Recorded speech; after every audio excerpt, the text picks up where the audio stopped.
Samudasi. Oh, you Akpama. Wahirume. Wahirume no ba jo mogunwe. Wala gugu. Fa je no wa kin no so ma diago.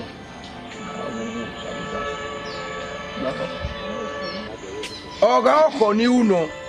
Papa, yo come ya bome. Yo more. Oga oko no kame uno. No kame u. No. Mama yo more. Papa.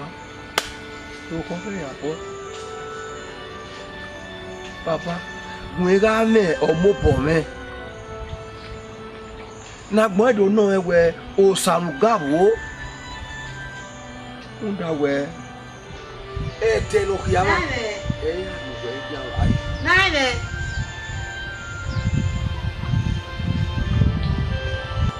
La wo awo pa kan re no. Papa la wo ye kun. Ya wo ko re. Iga egbera so wo de. Ya no we e mo bo. Nine. Na pa wana igolo wo ko si mami. Udo ta si ko ye wana. Den we gi ona ayudu ya we momo.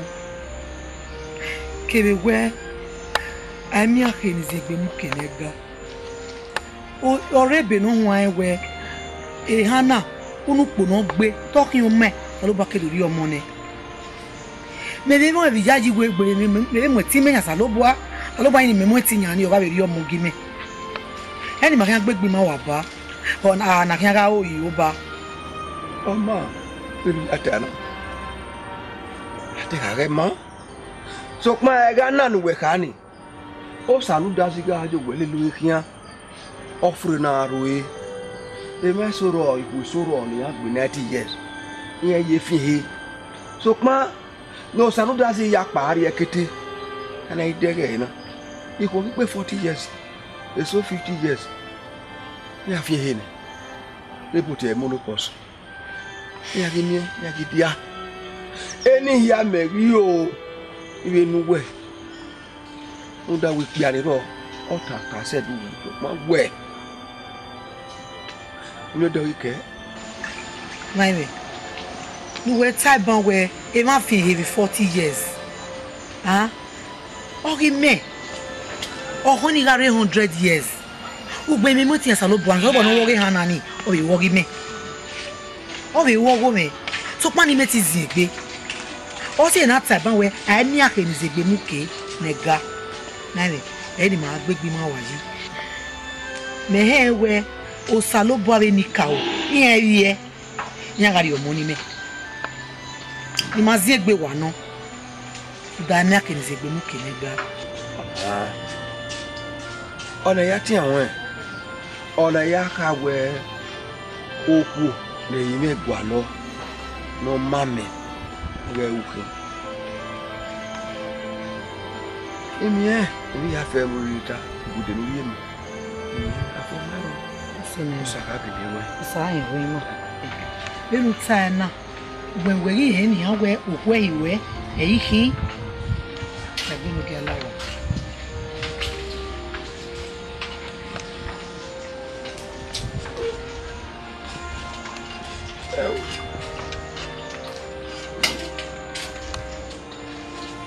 Now, me what do you know where? Oh, but I can't hear you. I can't hear you. I'm the bargain. Ah, you want Babylon? Nani? Uko ko wati atu gere bali e, uko ko wati atu moti afien we biena nani. Yo, Baba.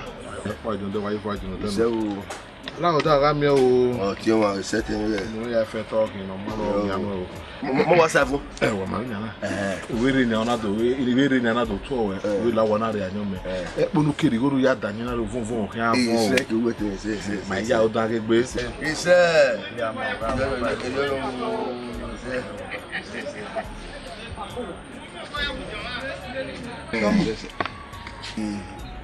O ka tu.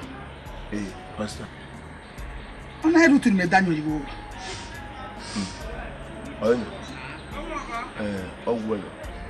Oh, women like that do as a matter. No, be a said book. You won't know when you are the told than your one. Who are you to bow? Woman, we are waiting here. There is a say to an young papa. If no money, do you as the matter? Boy.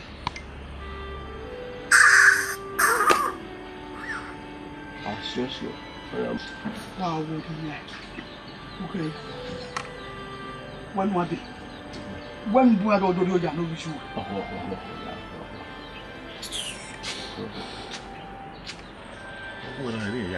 Oh, yes.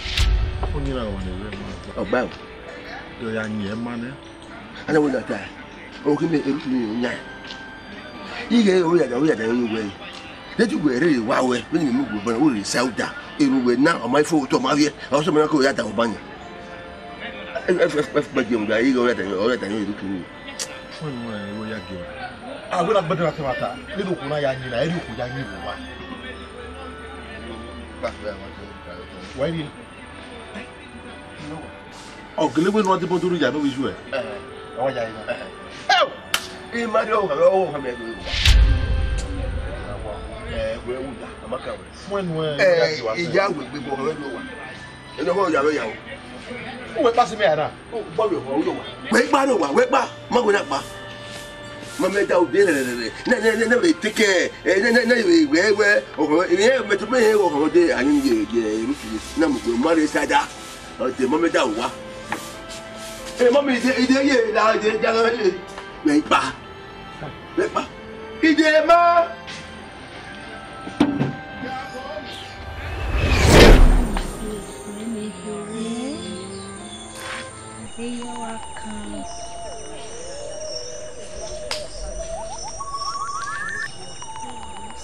Maybe I remember na mere ategi na. Unu so mo se mo. Ni kawo. Usami gazi. Maybe I remember. No. Oyene gari no live la kiri. Emi kinale awon ri eyi na mi mo ategi na mi. No, awon na wo. Oya wa to. Ipe ya ba me oso. Yo ni ya hin amefu. Yo ni po osa. Wa to ni yen. Wa ya pa ameve. Aganu e won mo. Yo ni la rure. Odo eye me. Nwe ri je na me hian ko yo. Elementa. Iye, oya me ka mu yo na so ma wa. Te ma gba kin na. Iga gwan wa ri nu yo. Iye na me akọ to blessing. Anyway, tell us that where ri je na me hian pa se yo. When Wala oh, what you make time now? Wala. Beni buta na. Maka suwa makwego. Makoyo. Yes. No, ase eze akujina. Akmene boke. Eji ya lowa. Ya ye kukere. Akmene boke eja kijina me a o he ma. Mama won. Ya pa.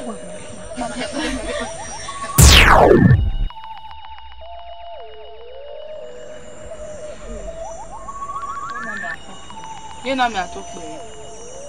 Ye na me mi ma yoke. Ma ti ko pa wo de ye. Mo na vie wo ye. Ame vie karawa wo e. Evo mo ye, ora vie. Agano ye. Iyo ni la rure ye. No bia me zo mo. Odo ga ye me. Ye na me la wo. Iye na me ka tokpe. Iye na me la wo ni ge ahia. Igele mi ko ni evo mo ga vie nu la nu ge akpo evo mo ni la wo je ba tokpe bi ma mi ko ni nínú ya vie e dede je ni kaka iye na mi nu la wo nu pere na la wo je ni ma tokpe wa gona o geze niye na megiwe ari unke no ya luro ko no ma biere o akeke no we go ni hian seti sonia No give where you won't kick in our make beige. The Kenyan and fever no give in.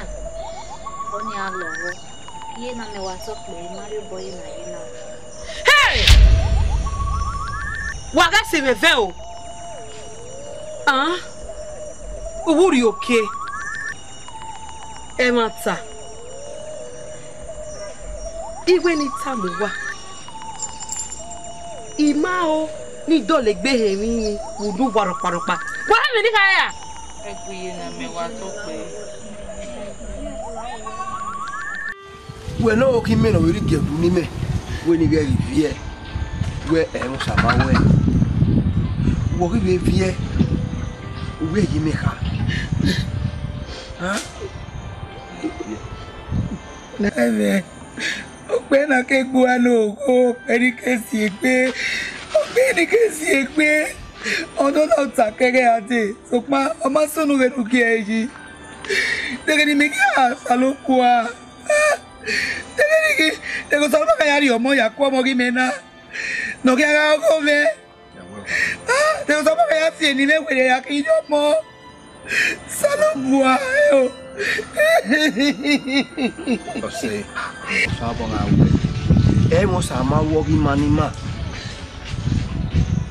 we ga bie bi yana agbon ga ki ma la gbon na ri we ye ga gbo ho mo ga mo gba le no ma ere suweje la wo ka me la o e ki vie no saru da si make na irun ma ana ga leru ana agwile gun na e o saru da si ma le mo ki ma la o Nẹ́ẹ̀mẹ́, ìwọ bẹ́ẹ̀ yà bí ẹ̀fì ọmọ nẹ́.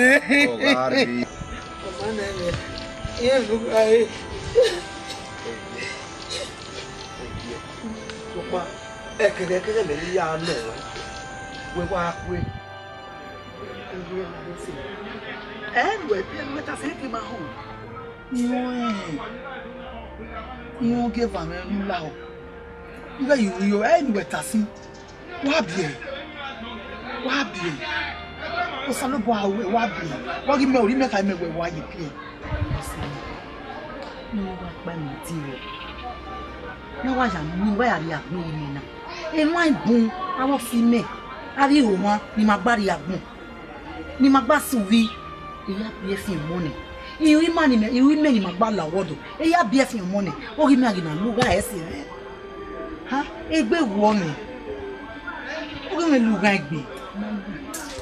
Ìwọ ìgbà ọ̀bọ̀nà ìpapọ̀nà yàyà pa ọdún tán wẹ a máa wú èmi ọmọ ẹ wú ibi wọ́n wà gbà sí ìwẹ̀ ta ni níbú ní a máa wúlò sẹ́ni ẹ̀ wọ́n sọ́lọ́bọ̀ àwọ̀ wẹ̀ ebe náà wọ́n ẹ̀ka sẹ̀lẹ̀ ni o wẹ̀ ẹ̀mí àkàdé sí ìgbémú kẹ̀nẹ́gà sí ìgbọ́ wà mí ẹgbọ́ mẹ́ ọ̀sán àbáyárí ọmọ nànà ẹgbọ́ mẹ́ gẹ́gẹ́gẹ́ ọ̀sán àbáyárí ọmọ ní sẹ́ra náà lóyún àhìrú yàn ọ̀sán àbákàwọ̀ ẹ̀jì ẹ̀kí ẹ̀sẹ̀ gbòwẹ́kì wẹ̀ máa wọn lè jáde wá sí wọn kọ wá bẹ àwọn ẹbí bẹ́ẹ̀ wọn lè jáde wà bẹ. Ìwọ̀n lè jáde sí ni ọ̀pẹ́ náà kégbó wa ní ọ̀pá ẹgbẹ́ ọmọ yẹn. Wá bẹ làwọn ní èmi àmì yà á yẹ pé yà á dìbò ní ìlú ní àlejò yà á sì débi títì mọ́ yà á yẹ pé. Na maya kuvotiame o oli wewe ona maya kuvotiame o oli wewe ona maya kuvotiame o oli wewe ona maya kuvotiame oli wewe Iye na me atokpe. Iye me ni iye me. Iye omo no monda. Iye na magia me gosoro. Iye no ege no ame ya gbiwe. Iye be ne mose. Iye wa tope. Iye ote wa ve eni pataki. No imani were mama. Ima o ni matama. So pa imae adeye meni gas ora wezo. Ila wa tope. iye no gi wa tun pe iye ne mi da iye no wese ije no ki oja no wa nula wo ojo mi ma teta ma we nula no ge so no weje nula wo ye Amoya ku ogeze o Oli wewe onama ya kuotame Oli wewe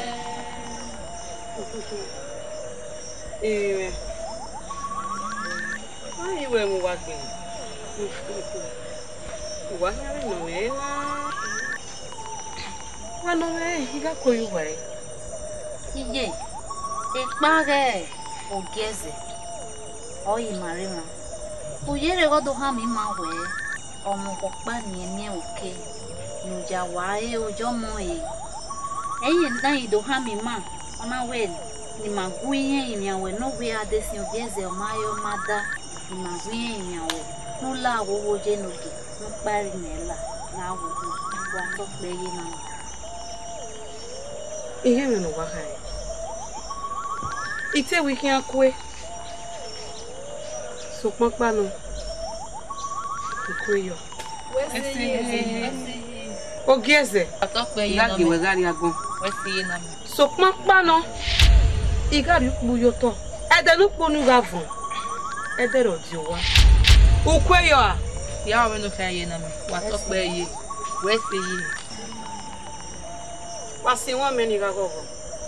Onama ya kuogeze o. Oli wewe onama ya kuotame Oli wewe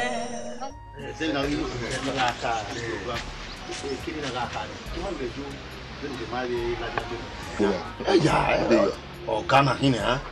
Wako imena. Gaje kwa juu. Abe. Eh? Fari.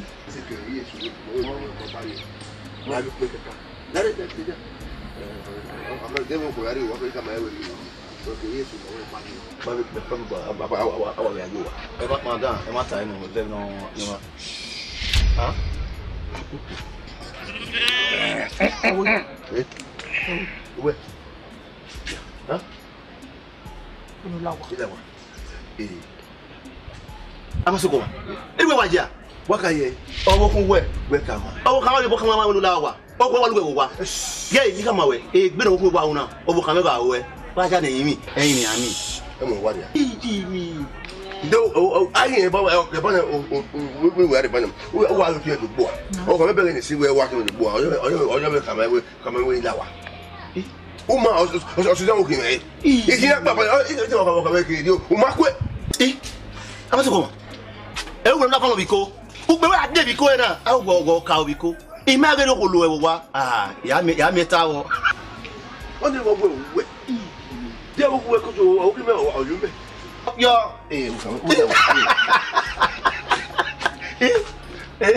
O na pa ne ya gbo e wa wo kan. o mi wa kena. O mi wa se na. O se me ya pa. Abi ya. Abe ma sana ro e. E se wo ke ya control ya. O ke ya control ya. O ko wa. O ka ke no control wa. Be ne ma so adi keke e de agbe e bon obon yeke. Ya adi moto o ga ri alo to ti moto are no ri awo. Baba na mo ase makaliki. Baba ya mo ase makaliki. Unu no wo kan no bi enu wo wa. E me so wo ke ya ko ya set dokun ni. So pa moto ti are ya don leshi. Ime ti gba control da for ru da e no ran wa po. Asi.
Gabe ni maje gabe ni maje gabe ni maje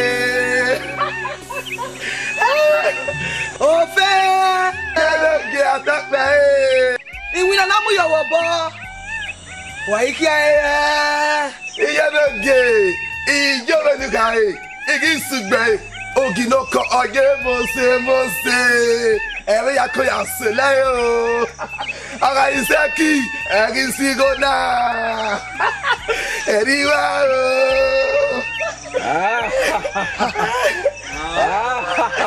Ologbo. Eje. Wa ye mi owe. Ike ologbo jiyan wa. Àrídẹ́gbé ìfọ́mọ̀bọ̀ wá ní òun.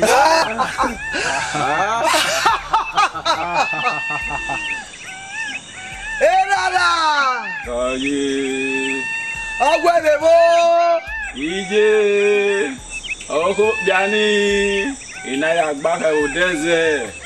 Ìgbẹ́ wa. Iná sí ẹ̀ ságẹ̀ ẹ̀rí ẹ̀rí ẹgbẹ́ o.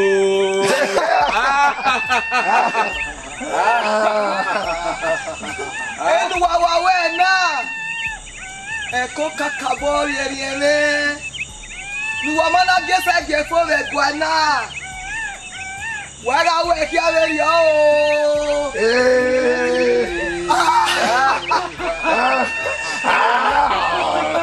Gena.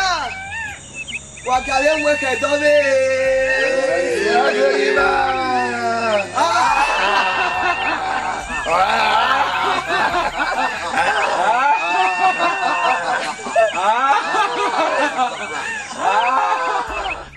Ogema wa to pe ise e mo wa to wa bi pe o ogema wa to pe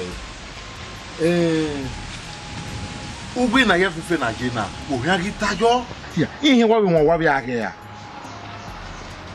ha mu me o wọ́n dá ẹ̀mọ́ orísun rẹ̀ wọ́n náà ọmọdé máa ń ẹ̀mọ́ ìyàwó ló àmì yà á sì gbà mí ń yẹn èmi ó kọ̀nà rúgbó ìrọ̀pẹ́ mọ́ ẹ̀yà gbọ́n à lọ́gẹ́ kékeré máa wúyọ̀ rẹ̀ gíà sọ́búrì ẹ̀mẹ́ náà wọ́n orísun rẹ̀ lọ́gẹ́ gíà wúyọ̀ rẹ̀ gíà gbọ́n kàn ẹ̀ ọ̀nà ẹ̀ máa o wa to po oge mo o ya se gbe emi ri ya fe ma le mo e ya fe wu lo kwa ai ero pa iro yeye o ya se gbe se na sa me se ka ama me ya le bai o me mari ya oge mo o me re nya ani de o ha e da si ye yo e go ra to bo e gede e bo na masu yeye bo su nya ki mo ba ke mo ki ana e mari ba o oge ma unye ya segbe egele ropa iya girebo ajo fra won meu na gi megele bebo yeye nula oge ma nu kadi na awubo na no de na gi ma ina masunu megera ha oge ma to gbe ni wari ti ni atasun wa no oge ma emi no gi sunu ewo na no gi mero emi wu gan e o gi sunu la wo oge ma o keke na ka gbo to ti no ri sunu be wo na e pa ifa ibu gbe ni ha oge ma nu la o le wa ro ke ko te me wi o te se won la ko ba to bon o da o ye ama so ko no ye na kila so mo wa twin o te me wi o te se ma ya sa me Go to it. Awu your desk. No go do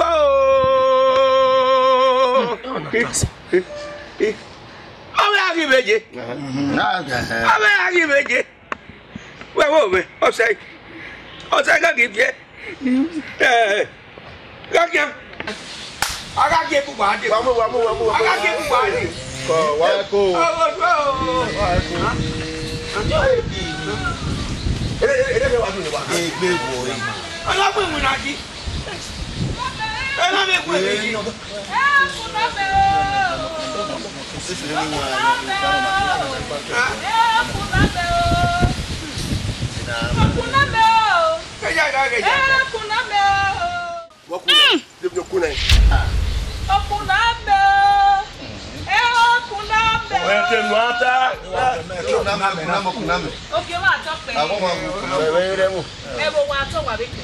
wa bi ko yo Enoge, unenika okie, egwe to kamawe. Oge ma. Enika ogwe, igi ya no rebo na. Iya ga sofure jo. Wewe, o wa gbo wa de do ate we. Ni ka o iya ki o, iya ma ju ama yin kin ni afeke de ni. Ewe ma egbele. Ba ya wi ibiri. Ese ba ya so. Ese ya so ya, ami eke. Ba ni ka ogi. Lare o. Ti ya be newe a. Buda iya newe e unare. Je go be do mu na be ku mu e. Ewe rebo. Ga ni gbe ewe ya fe gulu. Ewe rebo. Bogi me ijaji wewe gi raka. Oyo kuna me bi adina. Ke ma wa tan pe. Ya se ke ni dia. Ake ma o de ija. Ma o de. Pa na isu bo nisi. Abo me. O me o se. Wa ge gi ato le gbere no ya to lo yo. O se. Wa ge. Ne ni ka. Ayo ma gwan kere adi. Hein? Ni agi gwan re na nya. Na ye be gbe. Isese. Beta yo honu. O. Wa me se gbe. Wa gi adi age kere be pa. Adi age kere be pa. Ne. Eni ka ori be jagun na. Ani ka ro kere adi no magun re. Mi agi be gbo wa gwan ne. Be agi be me se gbe. Na dia ke bangere. Ma ho. Na la ho. Ado me wa biso. Ma ho. Ma to gbe. Ise. Ogi wa. Wogi na ti ma. E mo ta no gi mo gi na tu wa. Eyenge idaosa. Eri agwado kawe yebe ni ya itama me. E na we ma. Wogi pani. Na do gari. E na we e wo ri on pa mi e. O ipin. Rundo ni. E na ni mo wa ifa ibagbe. Na ja dan mi hori. Daosa. Oge wa to pe. Se awa ari mo so kere so. Ina ya ajire dere ikuri mado mo gbera. O here o Philippe mi sokwa. Mo yire no zulu ori o. Were o ta eseri o we ebo gbeke oru eke. Ona be de gbe to be we wọ́n sì ta ẹ̀yìn wọ́n ta ẹ̀rẹ́ dọ́rí ọ̀rọ̀ ẹ̀. Ọ̀gẹ́ náà wẹ̀ ìmọ̀lá tó bẹ̀ kọ̀ wẹ̀ gẹ́gẹ́. Ẹni wẹ̀ di báyìí ẹ̀ náà wẹ̀ ọ ní òhẹ́ yìí máa wẹ̀ ọ yìí tá náà wẹ̀ owó ẹbí mọ̀ ẹ̀rọ lọ̀rọ̀ máa náà yà fẹ́fẹ́ yìí ẹ̀ náà wẹ̀ ẹ̀ o. Mo da kẹ́rẹ́ ìrọ̀gádé yìí mi ò bẹ ẹ̀ ti ká yẹ mi nínú bẹ jẹ́ dẹ́. Muda na do ya popo me de file du gbe file yo wa e ma e wo pa ni ji e na we ogi mo wa to pe e bogi me e ko me if one way e ma so ma bon re wo na e ma ro no gbe ma fi du ko o e wo na iku akwekwe ma ko mi to ni mo bo me bo ai na agba o be la me e fun wo e ma bo me no ya gbe ma du ko Daosa. Ugbe iha na we amalawa. Ka se ino. E water na wo sumu ye ni mama. O na wo mala ka se no. Iwo be la wa so ya. Osifo. Azere mi amaze. Daosa mewe mu azen. Azo. Eri to tawe amu mi azen. Azo ke. Daosa agawu. Anwa unu wa na pepepe wa bi ka ka de amu. O mama aga wa ni wa latifo. Ni ba wo wa. No one na kada mu pie. Ija. Ija o so we no ni a. Na mu mi azen Daosa. Na do to we wo wa. Je ka ali e. O na be ma ku isu a o mama. Mama o do ku e. Ina da mi ho. Gba mu mi azen Daosa. We da mi ho. Mu mi azen. Azewe ukere gbe no mu azen Daosa. Odotu. Egwe. Na odotu na je na. Asuwa ga. Ya bawodo. Ya bawodo. Azewo ga gbu e. Lodo gbu e. No,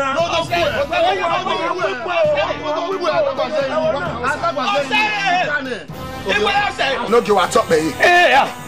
Come here.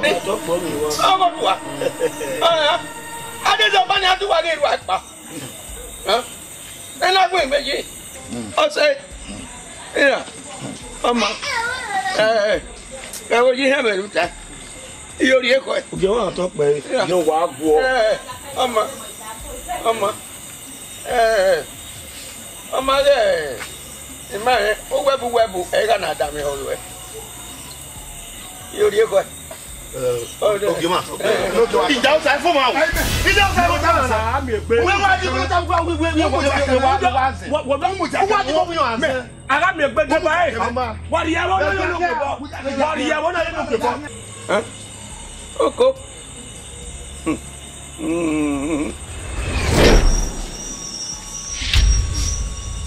You know, many years. What's up, baby? Ma, love me, Ije. Adiwa Beniko, Nula Ogo, Nuya Boneje. Omi me. Egg you hamwe. Umaria beme ye. Iwe ni do tamawe. Emi ya no sunu wewona.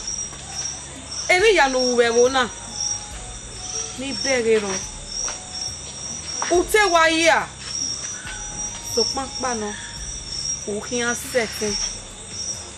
Nda we ose we gbe abaze ni rebo na kele ni rote na yan mu wa moderi ane e je wan mo o IYOBODE o ma gare no kian dori IYOBO nu legele kian gbegbe aga bi omo rote na Egeni gabese ugwa onre o omona ovive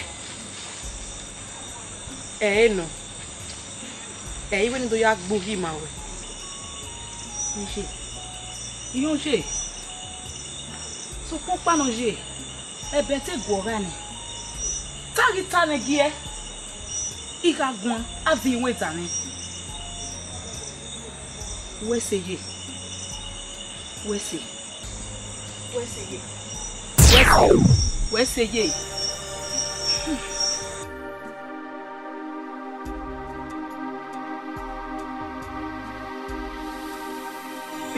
Pia ludo, vamos,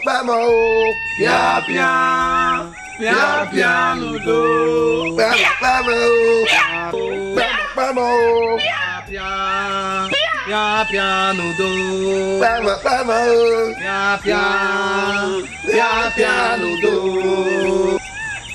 Ologbo meje bala mi na na mu yowo bo una ya re ku enu ma Sukma ina koko bono kase oye harakwa o Mami no kia ise yohwa. Ije gata pe. Lena gije nania. Ija ji wa gemejo. Ni de kia ba kia na. Ni ya tutu e le mo ri pa na kwa.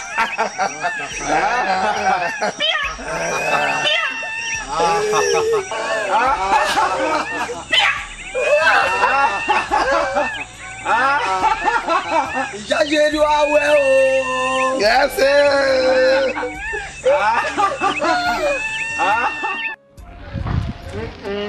Oge ma atọpe. Iṣẹ́. Oge ma. Èmi kọ́ ya giwan ayogbo. Unye ya segbe wa ono. Mama ri gbe maro pa mi. Mama ri emi no isunu be bo nana. We atemi mi ko. Wo atemi mi ko no giwan. Omo gbo ki ogbe me no ta no de. Ona lo ye. Agboya se yoro gbe na ni o ma yore. Wo atemi mi ko. Emi ko age e ta ko be. Igbo manege ya gwa lo mo ni abia. E gbugbo apaje. Ori me. Yi setting the emi mi awe biba wo wa. Wa yin gi awologbo. Rede oka sole ka wa. Uri ya se gbe so so. Igi awun ya ka de kitikiti nwe mako. E wo. O ha mo me lenu oge. O ha mo me Oyo mumene. Okay ba. Mari ba o mari ba ba hem po na ke mari ba. Ba hem po na. E wo sigi piri. Ha? Ba ke ya na ki ma. Okay ma. O gbogbonu e na ya fefe yin. No da inwani ma be so we na dia. Ha be so ya. Ha be so na. Ko do you wa so. We e wa so na da ka be so. Okay ma. Wogi menero. Ye. Nwowa. Ogime. Emi ga ti wa so gbi. Iwa ayore. E wa ja. Mama se ke me yi. Wa go bo ni alare bo. O ti. Ako. De koko do bia. Ime ga bi wo wa. Ugbe so se wa de gbu. Iwa salaja wo wa. Udu wa wege. Wa tan tere. E de kere. Ogime na la wo.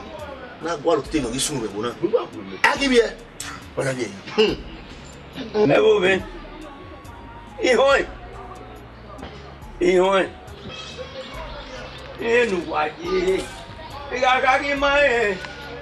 Ipe be na beku. Na sunu be gwe. No ma. Ni maka mu gwa. Onere.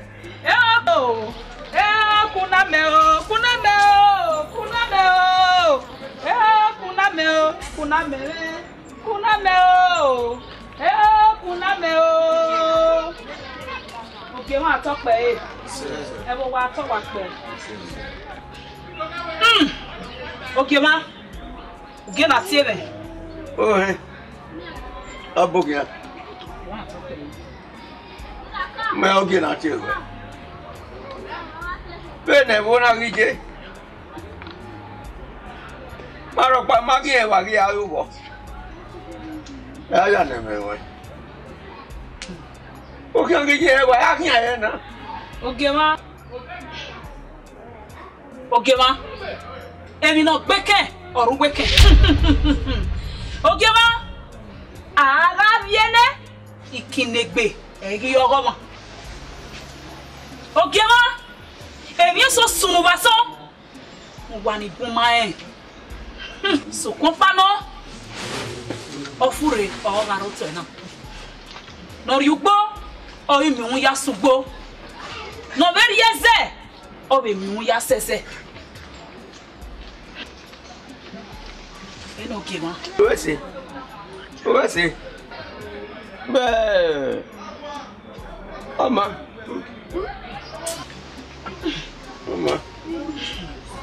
ke ma to pe be akia te lidia ara bo egbe yare lula o be wa be fu ayo kuna meo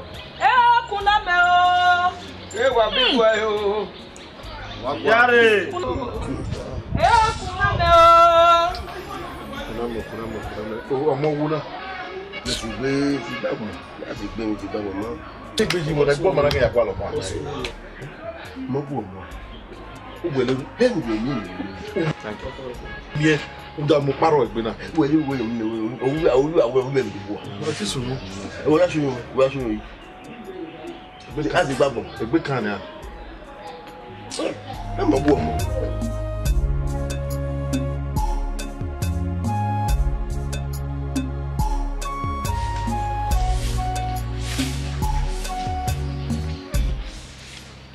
Ije.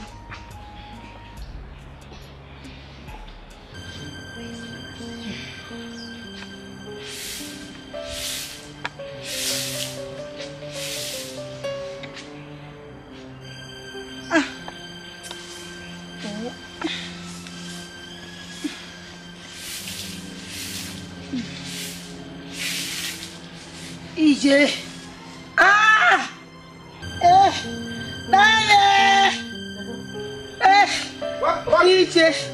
Ije. Wari. Nene. E ku fi mi di eva. Ije. Kujo. Yo gbe so to jama ipolo. To se mi agojo bo ya we na ya. Kujo. Nene. Kujo. Ije. La wa. Oko. Nene. Yo ba sa. Nene. No. Ede. Nene. Ije. Yo. Ije. Wa kan. Yo. Nene yeti kia. Eko. Yeti kia nene. Ko kan de gwai. Yo. Yo de gwai. Ije. La ho. Ije. Beko. Ije. Beko ge ka. Beko. Ije. Me ya ku e. Opa kan ku e na. Yo. Nene. Yo. Ije. Ije. Oh. Nene. Mama no sino pe de. Mo tena. Ke goro. Agba ina ti. Igi mama yi keke na do ko. Wa ya ko na ba ki We mena. Iye na. Mena here. Akabo. Ikpina me no me. Mo tie we. Obe yi mo so no na. Iya hia bi obi eze ba gbon we na wa gbon na. So papa no e ma dan. Iya kan we yo to. Baba na ni a. Iyo nu gari agbon. Nu yari yo we ni yo to ri. Ege ba hia. Leke ni meye. Iya ri mi amia we. Oba na me o se no rokia. Iri agbon. Iya ha ye gbin yan.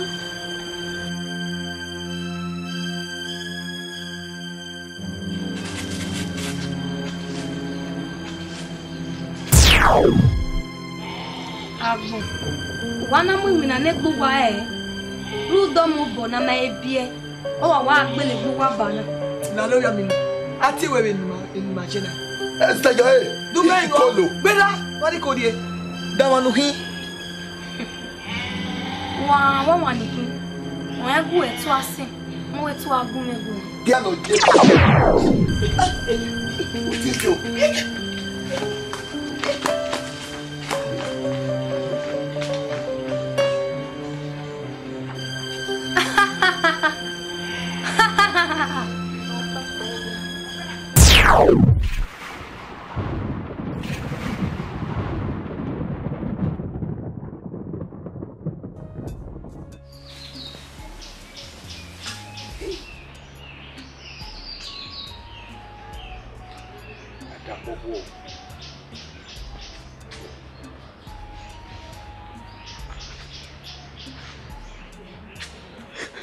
Saludas. Alaho. Bio kame. Ye bie. No mi omo mi. Na legbe me ya ti awon. Na legbe me ya bo ya gogo. Le ni ma ye bie ni awe la ya ewe o saludas o rekete. Abalaho. Ege no kan wa la bi yo. Gie bagaro. Comment oh eta kwa ku oga gie gaga ka pa na so akuni brother wood brother wa we dia wasun ta be awe musi e be yo so ma o kan no we o kan ọpẹ ló mú ẹ̀rọ fún àṣì ẹ̀rọ wáyé lọ ọ ní ọyìnwó ẹwà ọ ẹ̀sìn ha broda ayé ní èèyàn pàánù sá ló bọ ẹsẹ̀ tí o ayé ìyá rí mi nàná sọ ọwọ́ kan ọwọ́ ẹ̀ náà bí ẹ̀ ẹ̀rọ bí ẹ̀ rí mi nàná ọlùmọ̀ iṣẹ́ Five minutes ago, don't move. Oh, you're on your own.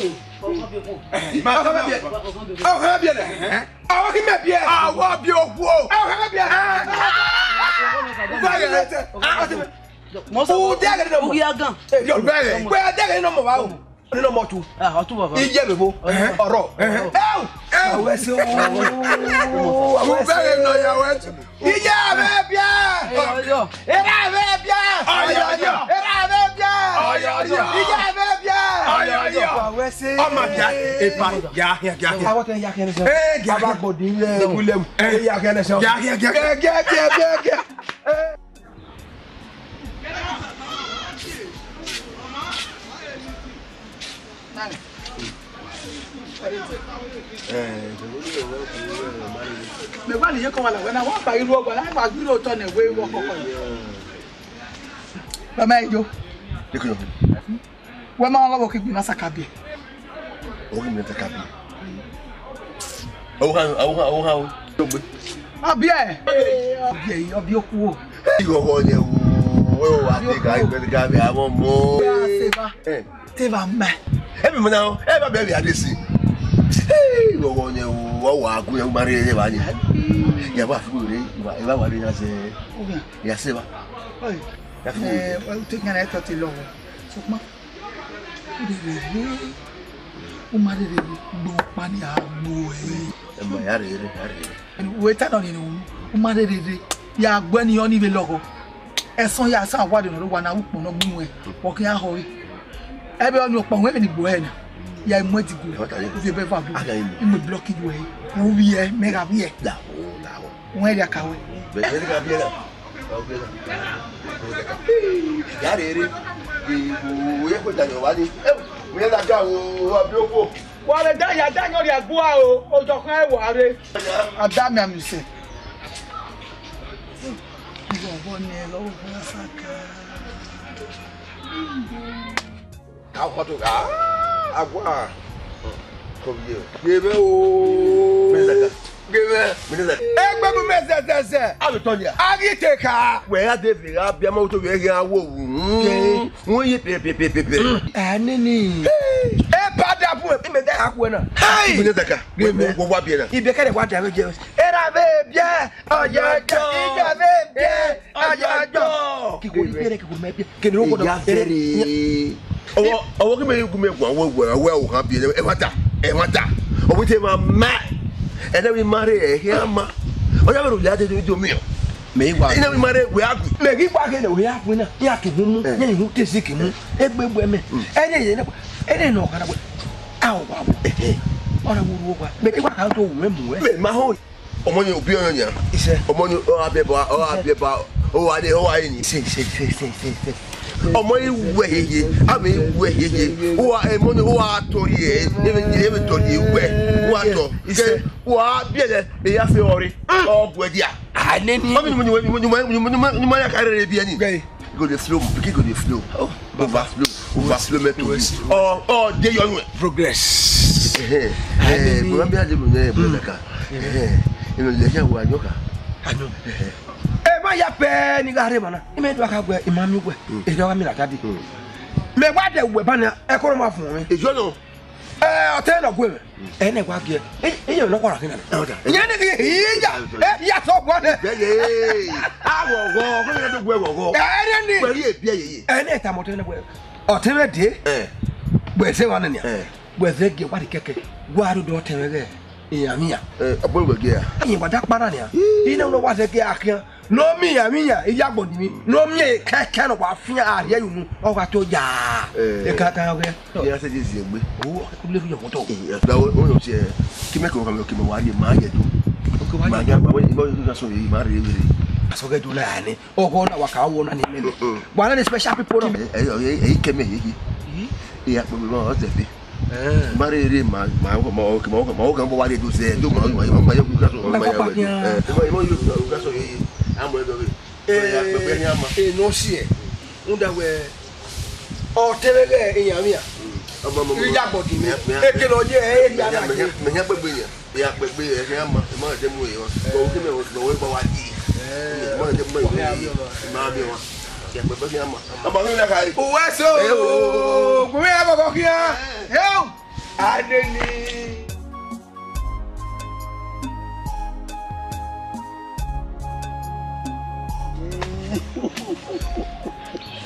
Iye. Ya wa wane, ya koko ese yemi, ya wa koko. Mo no wa. Ene u agele ni koki me. Kaka bo. Iye. Wele we gbe. Go me. Wo se ki me pe ba gbon se ve ni ana. O vive. Ni Mario wa. Yo vive. We mu we bobo. E wo ni ye ni ma. Awa pe ni. Iye. O pe ni we mu we bobo se.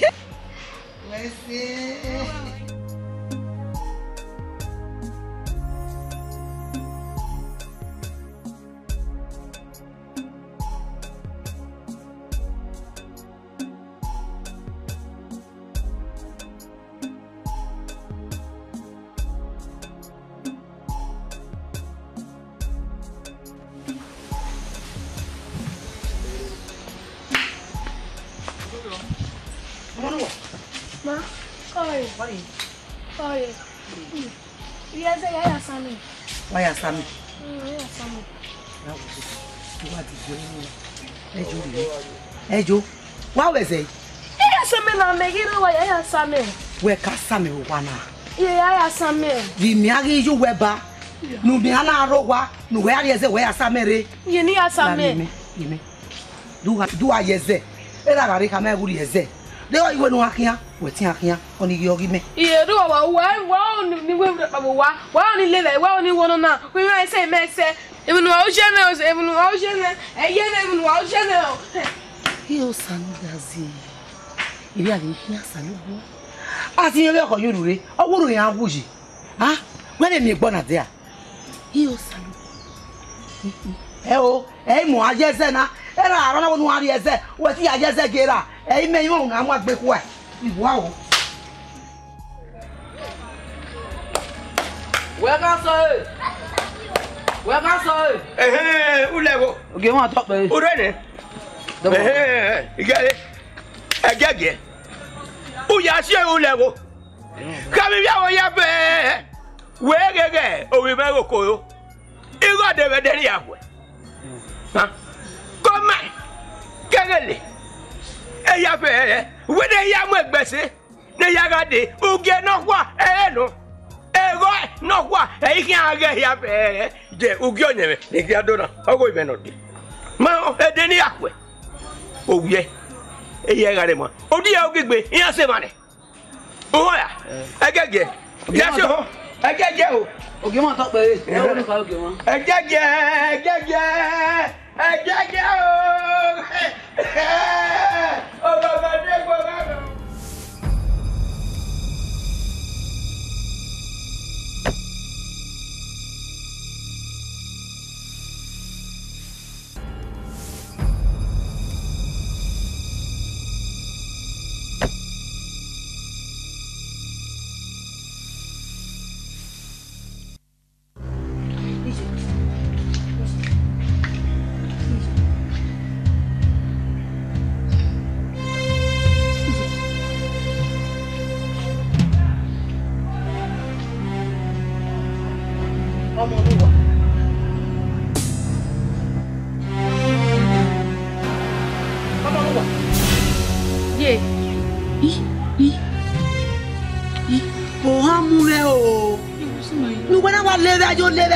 Yo leve si. Ye me o.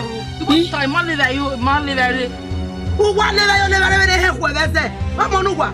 Ma udazi. Monu wa. Ma o ha mu. Wa we pa mo. Wa we pa mo.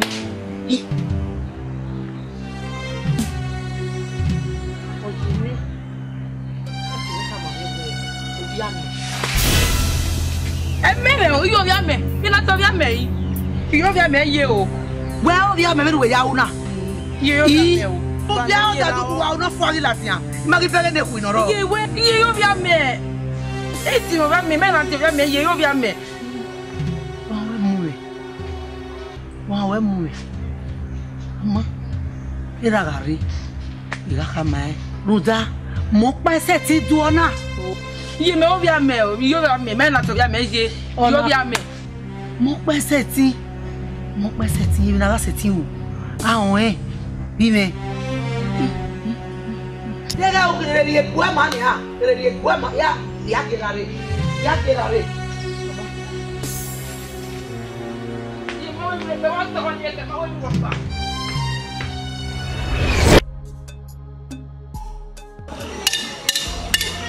Ewo, igele, egbama, idion, kiyoga. Oge mo wa de kwa yen o ta bi akwe o. Edo ke ode na. Edo yen na kisire yan de ba ene wo. No, ta me na ma o.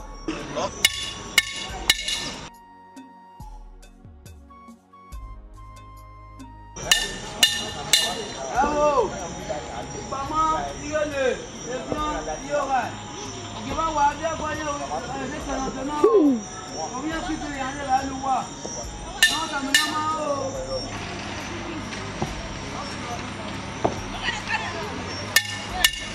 Ewo, igbama, igele, Èmi ò bá wo. Ikú ẹ̀ wò. Ògè máa wà dẹ́gbọ́ yóò tàbí àpò ẹ̀ o. Ètè kẹ̀nàdé náà. Tó yín náà kí sílẹ̀ yàn lé bá ẹ̀ wò. Náà tàmí náà máa o.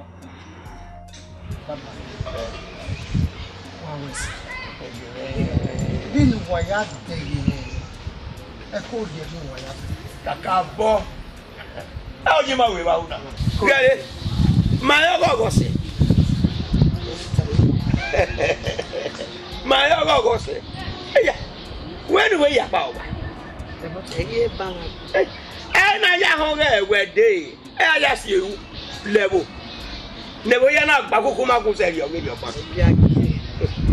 Ẹ̀yà, ẹ̀sọ̀, owó ẹ̀sìn. Ìkàbọ̀ pọ̀ mọ́. Ọ̀bọ̀bọ̀ ti zọ̀nù lé. Agíláyé ládàá. Àwọn èdè ló yàwó náà. Agíláyé ládàá. Ibẹ̀ kan pa àwọn ọ̀rọ̀ àbí bàbá. Bọ́kì sẹ́yìn dà. Owó ẹ̀sìn.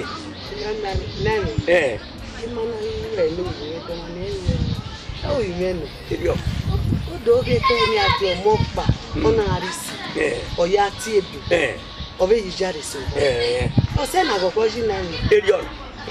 Wọ́n ní ọyọ́ rẹ̀ lọ bọ́bọ́ tí zọ ní ìmọ̀ ayé òpè anáda kò náà èyí anáwọ̀ àyọ̀ anáko anágọ̀gọ̀. Eri ọ̀nà.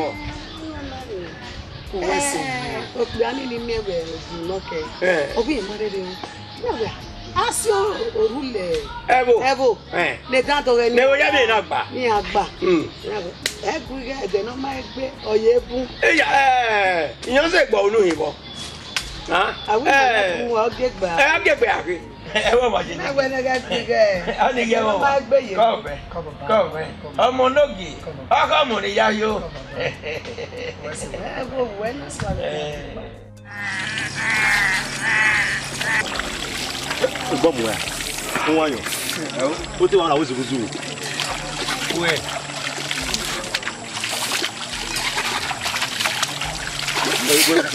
Ayi bɛ kana susu wo tɛ wa lafiya ɲakɔ ye. Dɛgbɛ na mɔ ye. Mɔ gugun a tu gɛlɛya kɛ yan. Ayi mama ye. E bɔ mɔ ye.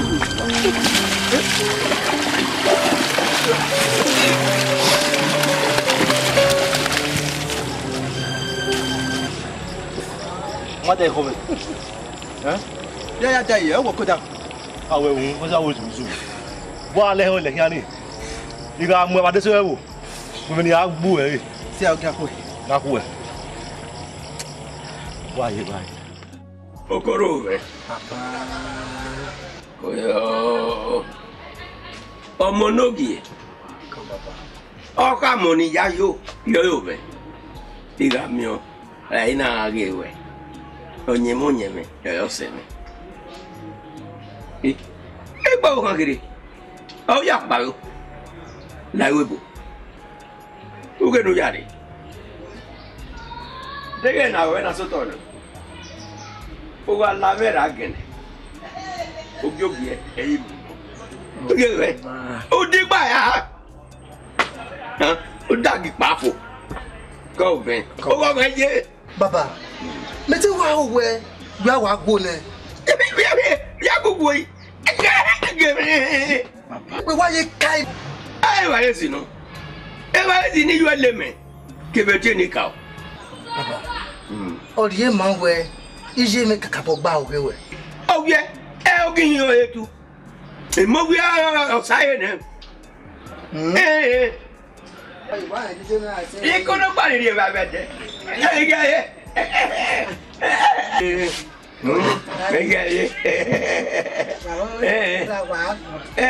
Baba. Yi? Zebe gbinu sasu we na. Oho ze we setting region me you wa ze ba me.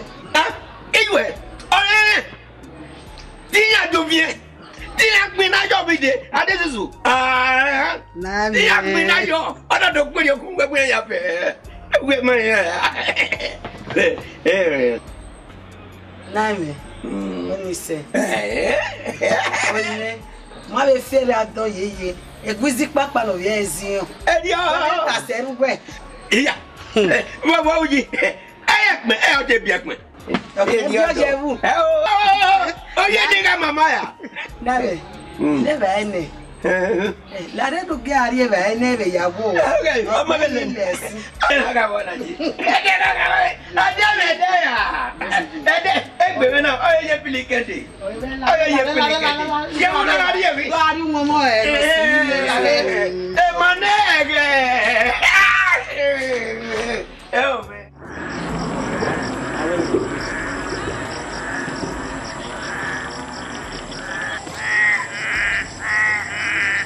Koko ma top me. Ya ti we ni ku e. Sokma. Akwa na mind ba mi. Ko ma top me. Bini na ro ri o ya na. Ya ri o wa. O ma ri o. Ya hen. Ya hen.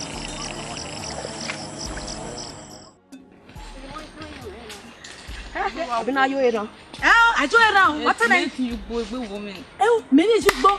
Gari kwa na ya vira bana ya ze. Gari ze. Onya na wa mnye ku. Awa tere ze wa bo we dada o. Oni. Mo ye. No give ka ze ma we ko. O be kwe, o be sa je wa. Abi ba be mo ni wa. Ku be ze. Wa se ze ba o kweri dia. O kweri dia me na he. Gahia. Gahia ka mu ko ta. Tapa na bira.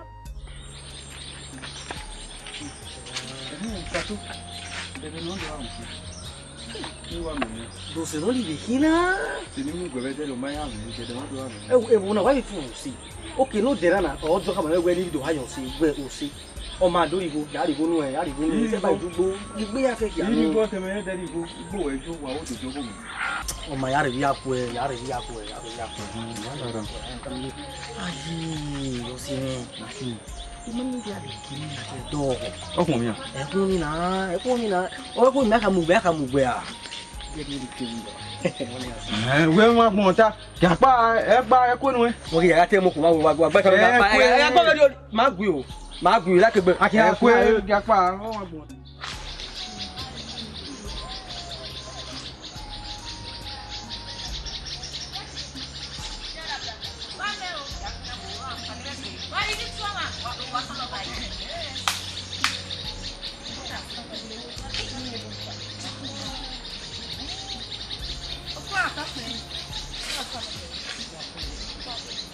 Voye. Yesu kumasi. Waya fefe wa mosi. Weso. Nari. Ma ti ni we. Oko ato pe eni wo mo nu wa. Ọmọ nu wa. Eso e. Eni mo ezegbe. Waya fefe wa mosi. Yesu. Abio ebe wona. Oko wa to pe igbinaza ka tinira mi.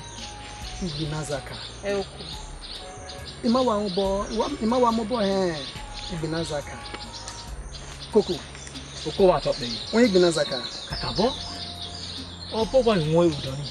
No bo wa ke pa amada so. Yo wu ya. Aka ma oko. Iya ri wa we do mi. Oko de wa me. Ya. Oko. O ma be regbe mo na. Ori mefa. O ma regbe. Iya re do mi wa ya. Weso ko. Ko wa to pe. Oko wu yo to mi wo gba. O gba wo. Mata.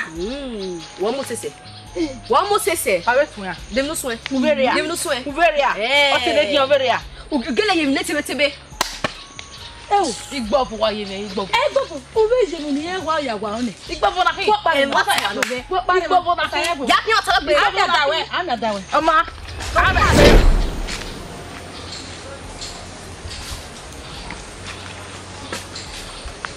Ewo. Wa ge ye. Oko ko ni ko mo se gbe. O wa mo se. Oko ekun e. O ti ko. Wewo. Ma we bi ba yo ahun be ko. Oko. Oko wa top me. O kun bi ba. Egbe so yi. Ogo aze. An le ma se wa. Ipo mu pa no. Obere aye.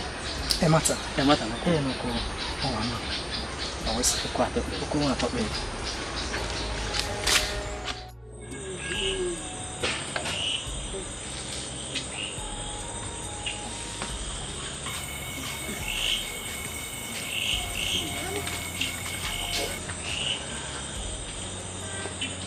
Is it what it is? He did this boy. Oh, what's it? See, and when I was here, and I would turn and judge you with the Jimmy of Bibles. So, one man or walk up upon in near the and we walk Caboja. Almost a vision. And I know what Tiana. And again, I'm never going to say, no, Jiwa women. Ojemewe ihari yeju wazebe ame. Obi anu ya bio. Je, kunu ya bunye bunwa. Ohu ye binazaka. Ya yinko. No gwera ruwo ebudo. Iwa. Owo kan ni kere ge ni so pa me ebu binazaka wete mo na. Upo mo pa bi e ta no ji. Won ego ko ewu. We were telling you, Coco, where we are everywhere. On my little dinner, where I made that is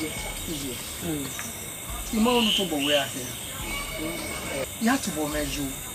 Yeah, go. Where were on your getting war? We are going area, Yori. Eh? In my more you no worry about it. Any can go to see Naka, no way at Malawa.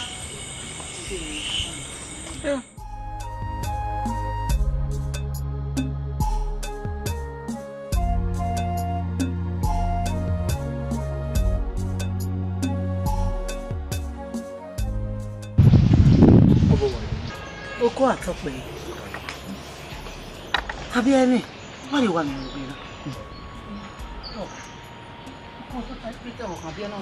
Ijimewe je tuta oko ari me no kia tuta we ri mudia tuta je tuta omodo ka ri tuta ha se ko atokpe ko yi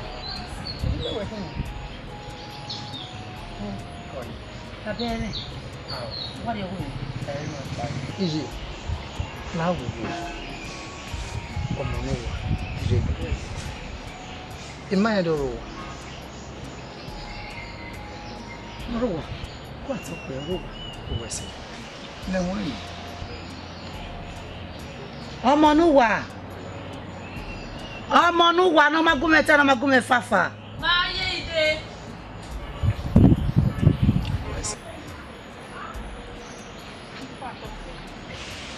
Ogolosi. Koyo. Ko atokpe. Yawe yi wo wa. Afi mari baji. Où est-ce que ok, laisse. Attends, mais quoi? Tout ça.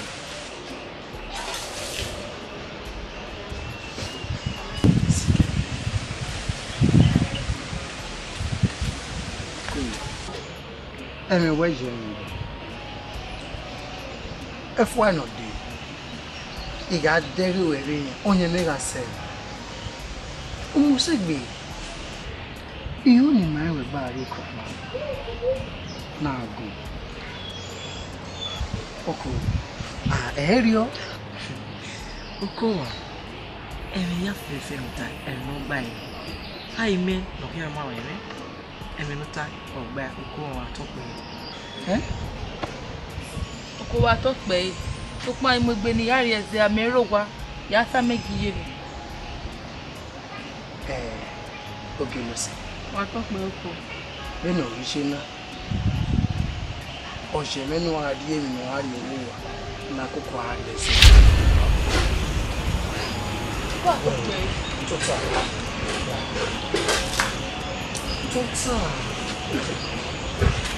Oko, agire ime, no give you the lady.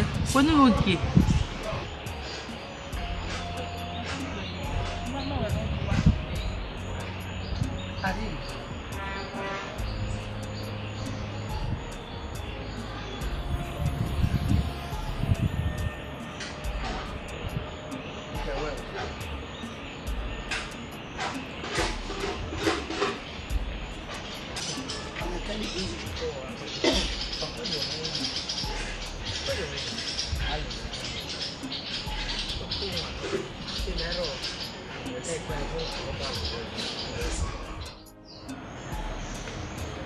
Ije. Ije ma ije na. Ye. Ye me bi. Ye me we do e bi na me wa lu we do ma. Ye o kere. Ije ti me ni kama we. Kama me. Hey you e. Ije me no wo no we go me ma so to. Na mi ro. Oko no. Bi akoko ko. Iye mama ko so ma o ye we me ye. O mi we me. E do ha ye. Why kama ai? Me kama ye. Ma kama mi rokpa. No ka we me no TV ye. O ya me o te na bo we na ni kama we no ha ye. Me ni ha me ye. Ma ko egun. O ma re. O nu yari o gije me. O si e na do o ka kama me so kuma ebi na bo go jinu we. Oko wi ewe me we. Ebi na bo go jinu. Lu da iku ya ni bun we wo na. No ho ne o vi no geri ya. E ari ri me. Wa kwejo. Uke, we ma peke we kino nwa ni. Uke we le kene. Ui gbogo be ni ana. Oge lo se no vi me. Ye. Woni ko yo era memo. O ga ere baba o do akalo. O do we e le bi ahia mo e.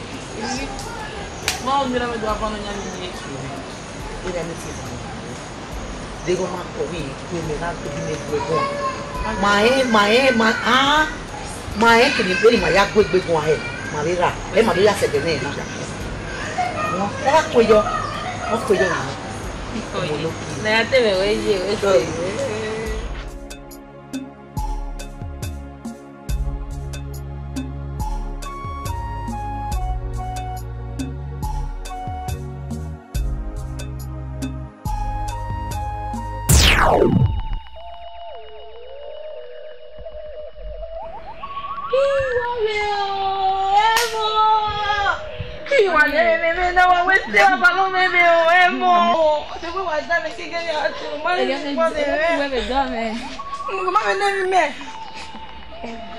Wa wesi no to me. Wa wesi. Me worry. Obukia. Ye na no jima ngwe. Na do wesi mamu we fo na we we. Ti won e bi we wa se mi aye ti wa me we tu no wa lu kwa hu. Ma do wa fi. Ohe, you wa we fo no na wa fi. Me ye we fo na. Ye we fo na.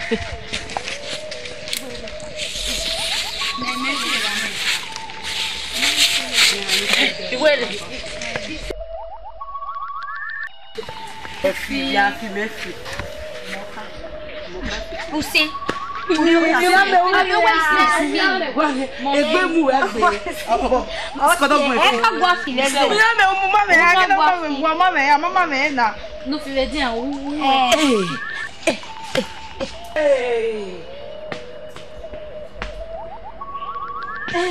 The batu.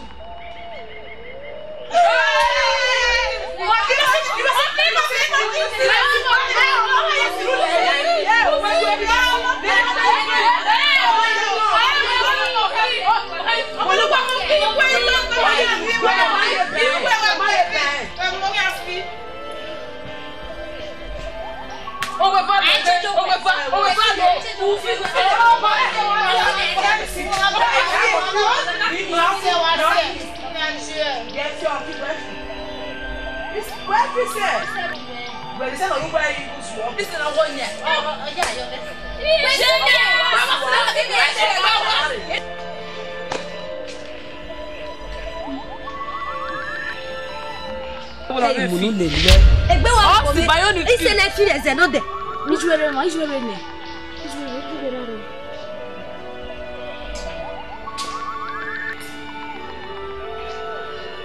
Amonuwa.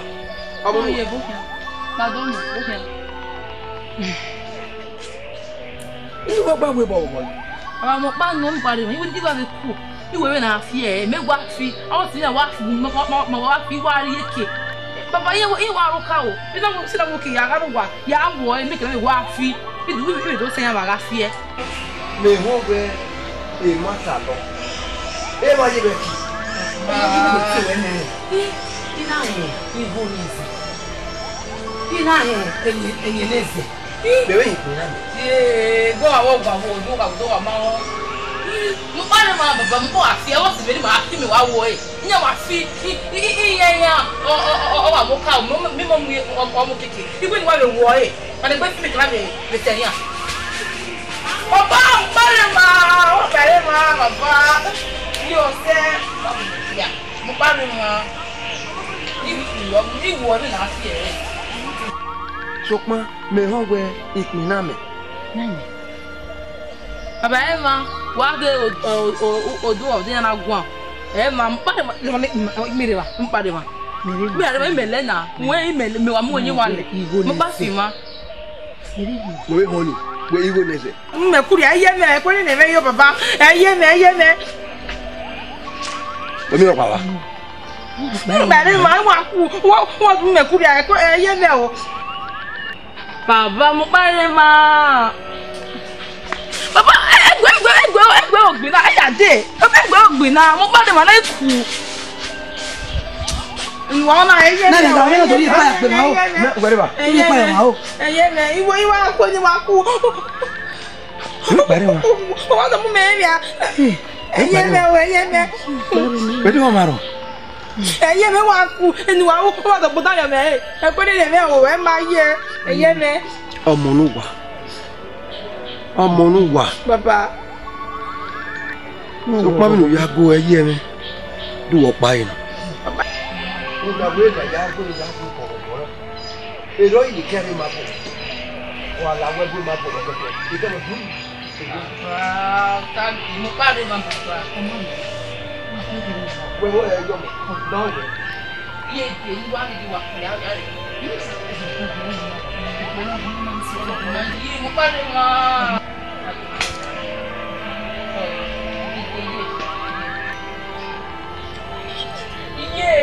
Mo bá rẹ̀ máa fi sí wẹ́gbẹ̀.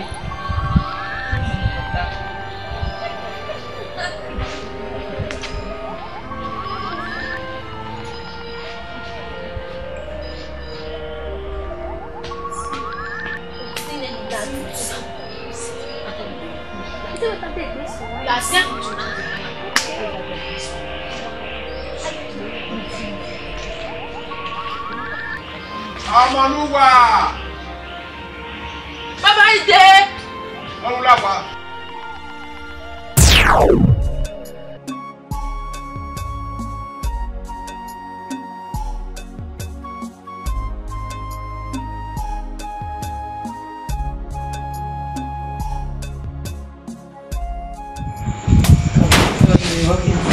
Dieu le Seigneur aussi. Come. Roger. Oye, sí. Well, when I come on, I beg you, I beg you, see me. Vamos, ali de que pianinho leva mana. Minha água guaguinha condenha. Também água ouviu no gui. É vem. É. Já de guali, velho. Meu guali, gbale ogbogbo ale ba wa continue keri o ime na o se dia ko gbeso eri ya e no ba ya o ma wo ba sun a je won je pele ni ya no sun le pele a o wa soto lo ere ni ariota eri a we a bi soto le gbe na won a pe go ime na e o ni wa le fin ko eyeye èmi máa abẹ́rẹ́ ìrùn sí ẹnu èmi máa wọ́n ń pòkè yá kọ̀kẹ́ wọn àmì tí wàá gbẹ́ kiri wà lè rà òyìn wọ́n. ìyẹn ní kọ yà ó ní ká yìí wẹ́sẹ̀ yìí ẹ̀rọ yà fẹ́fẹ́ ní wíwá tàṣí ẹ̀yà wà lánà wẹ́sẹ̀ kankan bọ́jì. wàá sọ wá tàmí ìjú ẹ̀kú tó ní máa ń ṣe sí àti àmọ́ ẹ̀rẹ̀ yà á fihàn. Ligi o to sese mesi won yo no si torre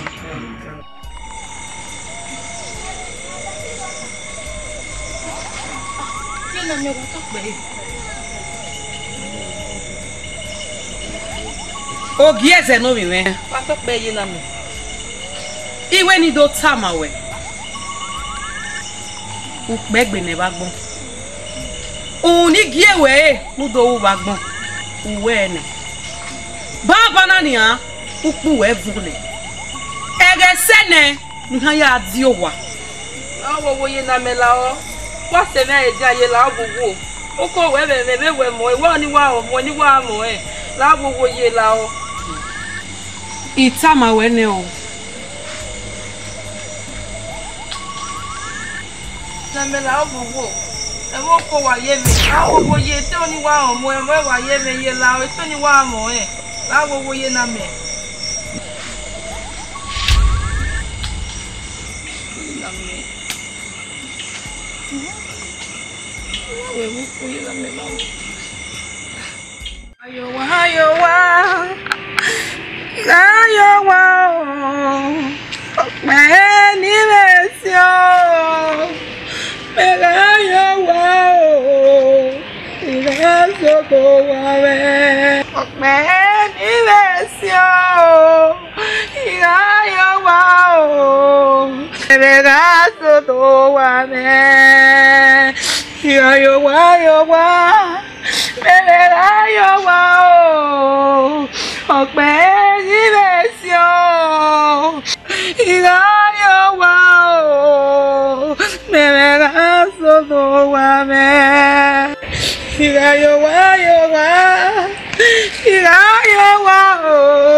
Iyo, na wure ne ye.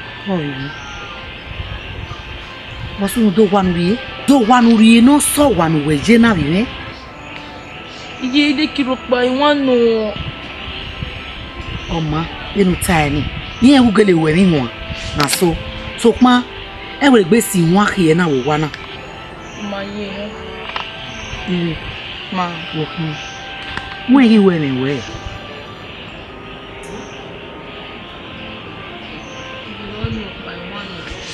Time yo Mario wagi na vie ye mwe suru no wa so no wa mu o ipe ko ya gie bi ya wa ba lo ye ti vie won wa no fe ni wa ye wa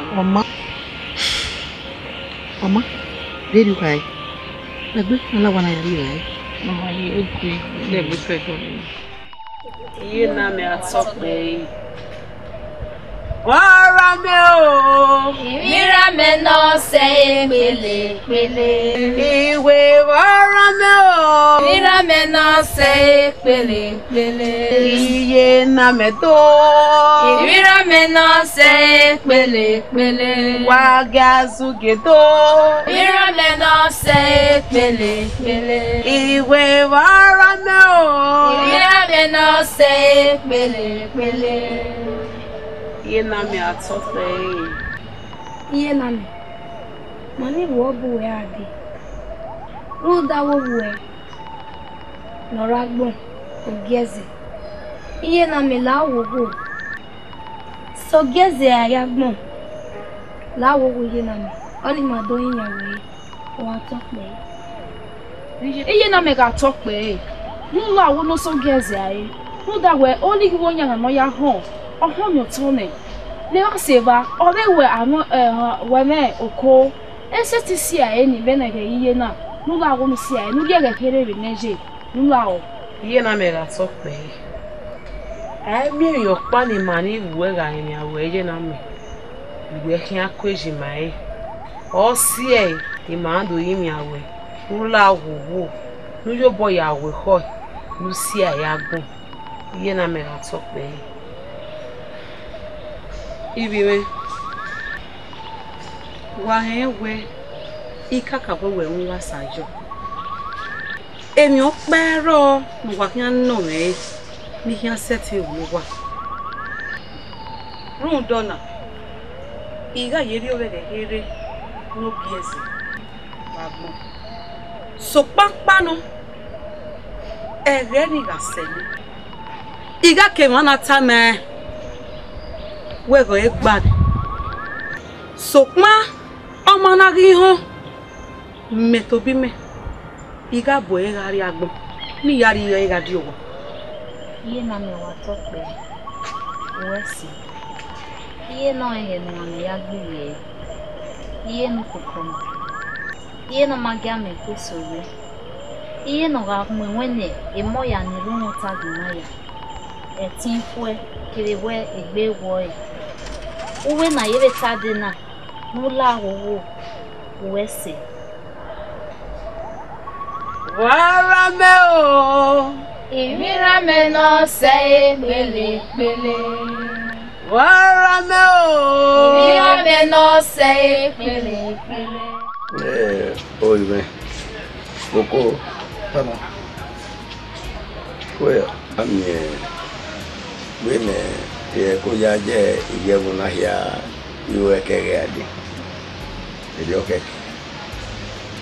I told I bali Benin. Ekene no kena na zoka, agizoka. Ekene ma hekeno na zoka, ezoka. Afwe ole libiebu.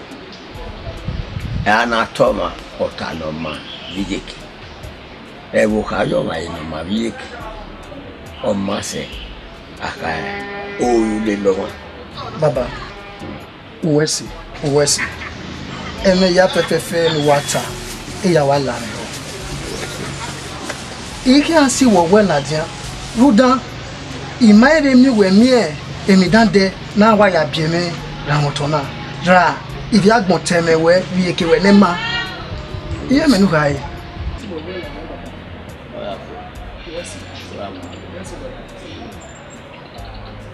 Okay, ma tope Oko ma towe pe.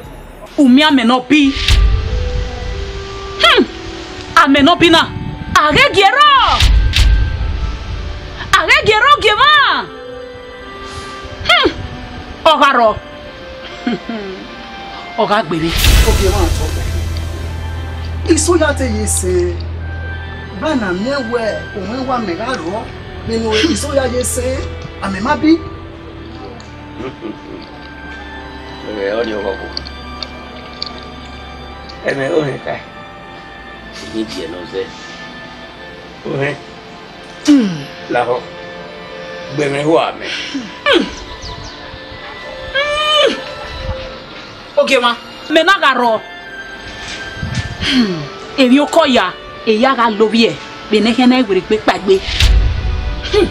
Okay ma.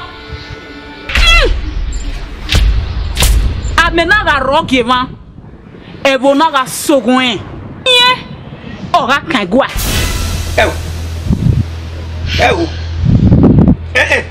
de toni je va da bare obion wa e mo ni remo ni ono nguso bo woro hero ama bi no gina kan gwa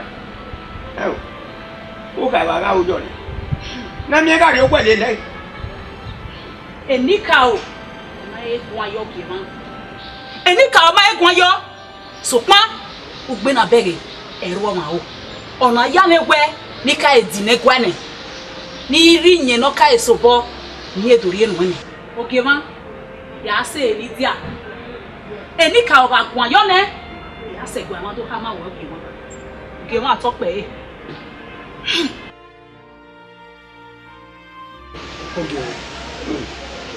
Ìwọ̀n hẹ́nà wà dọ̀jú ní kàná ọwọ́ kàkàkọ́ gbàmọ́dí. Ẹgbẹ́ máa wọ̀ mẹ́. Ẹgbẹ́ máa wọ̀ mẹ́. Inú ẹ̀dẹ̀ rẹ̀ náà wájí. Náà yà yà áwọ̀ ẹ̀dín ẹ̀bú. Inú ẹ̀dẹ̀ mọ́.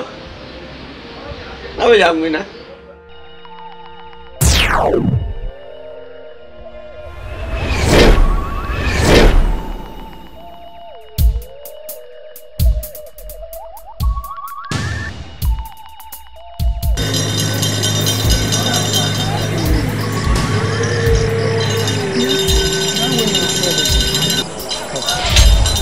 Morgan. Omunuwa. Wasunu yi. Omunuwa. Koko temu. Koko. Sa. Imo. Koko ma yabo. Koko temu. Omunuwa. Temu koko. Yabo ko ma. Koko temu. Yo mo Onuwa. Ibo odun na. Emma ọkùnrin àgbọn òyọ ọwọ́ àdùnrin máa yọ ọmọ ẹgbẹ́ àti ọpẹ́pẹ́ láfọwọ́gbó ni wọ́n ẹ̀ ní á. Yan ọpẹ́pẹ́. Yan ẹ̀ wọ́n wá láyé kó wà á mi rẹ̀ ògbó ẹ̀ bàtí ẹ̀ wá ní wọ́n á fọwọ́ pa wa iye báyìí wọ́n bẹ kí náà ìhà iye báyìí yóò wó yọ o ń dàgbẹ́ ebó ọdún ń náà wà lẹ́yìn ń máa rí ewu kiri yọ ń máa gbọ́ alẹ́ ọwọ́ aṣọ wa sàn wọ́n wíwọ́ àárọ̀ kiri. Yako. Where you may go and let Kaka boy, me have your way. Ọmọ Onuwa wo bowo. Ọmọ Onuwa. No be e, ona we can say, you can say this. E mo ta gele anu, iga ho wo ta wo ga we ye mu ye so gbe ho hin aho le be se. Iga ho ga fi efo. Ideri yo bo kere no e po don ge.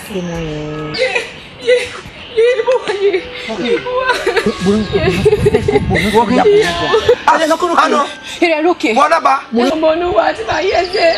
Omonuwa na di wo ta ide na. Ida wo e Omonuwa gbegbe. Oba gbegbe.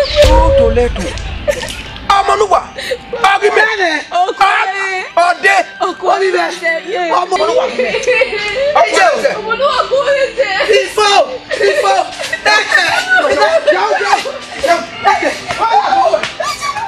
Ogema talk be. Ogema. Zerve nu gie eri mawe. Ma wa sakoni. Ma wa do ge binu ni aya mama koni. Mo ya wa ya gi ni. Yo ga ji. Yayi ge no ga su ta bo ge ge. Izeloga. Yayi go mu yo to. Ni ya fore. Ogema talk be. Oko. Ogema talk be. Ise. Wa ki Baba. Emi no gbegbe sun. Wokina. Ugaro we na ko ri eri me. Ogi olose mi ọmọ Onuwa. Ọkọ ayo de zebudo. Ọkọ ayo de ze. Ọmọ Onuwa ga. Baba, if I know agina. Ọmọ egumekwa. Ama we ti ahem no sunu. Ọmọ Onuwa. Ọmọ Onuwa baba. Ya gbe. Mo wo gba wọn ibo kan. Ode a. Ọmọ de. O pa na wa ni to gbe. Igbe wo mi baba. O ma fi eye mi. Aw baba. Ana wa di mi ni. Ki ma fi emi opa. We wo yi uko. We ma ga re wa ya. Don't talk me. Oge e ga re wa ni. O do ri ma wa mi o wa de. O wa so afun fun ro to. Oge me te ya we na ti ese. Egbe me ya ogun o. Oge wa talk me. O do ri aga de yo to. Gele. Ime ya ta buwa. Ogema ko. Ime ya ta buwa. Ogema ko.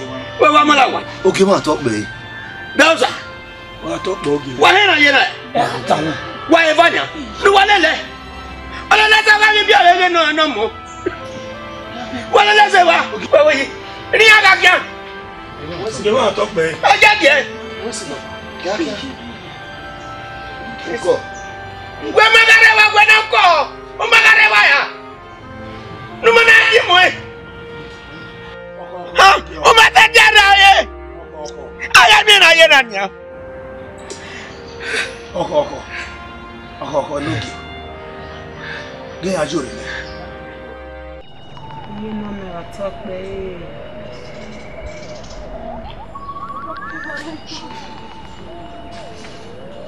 Ogieze. Wa talk be ye na.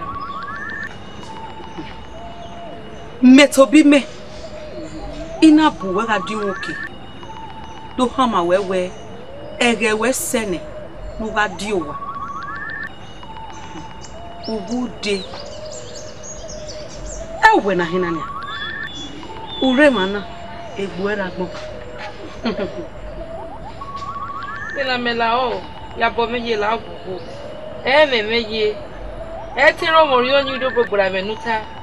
So pa agbon re ne meje. Iwe mo ko le were me. Leri ogele wa no. Iwe ri tamu wa. Kega. Omuro gbagi de gbegi ro. Ni ya gegari agbon. Awa wa. Iye na mi atokpe. La wo wo ye na mi ohoho. Iye na mi la wo wo. Musa se no ba no to no fo. La wo wo ye na wa atokpe. Iye na mi wa atokpe. Iye na mi no la wo wo. O ya ha ni awe o wi wo pa we ni. Udo ya we ma mi ke. But obo we ye ma mi ke na ye radio. Uda we I want more than anything. Iye na no wa atokpe. Ula no ya se no me be afimere. Nwe kwi ma na kegbe. Uda we owo e ma ye so la woje. Itemi ni hiatani. Ayi ni ane so.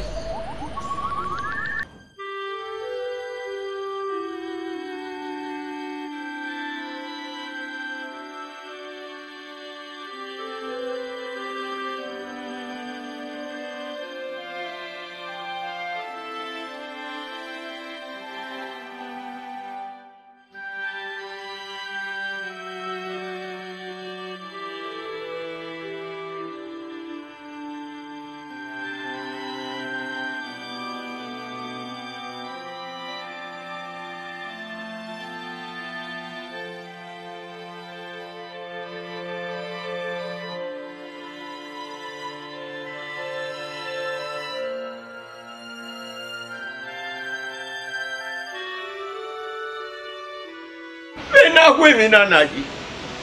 Ha? Be na be kwe mi na. Enika. Wala je me be na naji. Ha? Ya wa mo bo na. Hi. Amo mo. Aro to si omo. Amato bare mo ibe. Imami oye. Na obe kwigi na la meke. Hai. Ni ka ona la o. Ne gbe ra mo ni be mi no gbe ni mami. Na la o. Kuna me o. Kuna me o, kuna me o, kuna me o, kuna me o, kuna me o, kuna me o, kuna me o, kuna me o, kuna me o, kuna me o. Okay, mo atokpe. Ah, for me.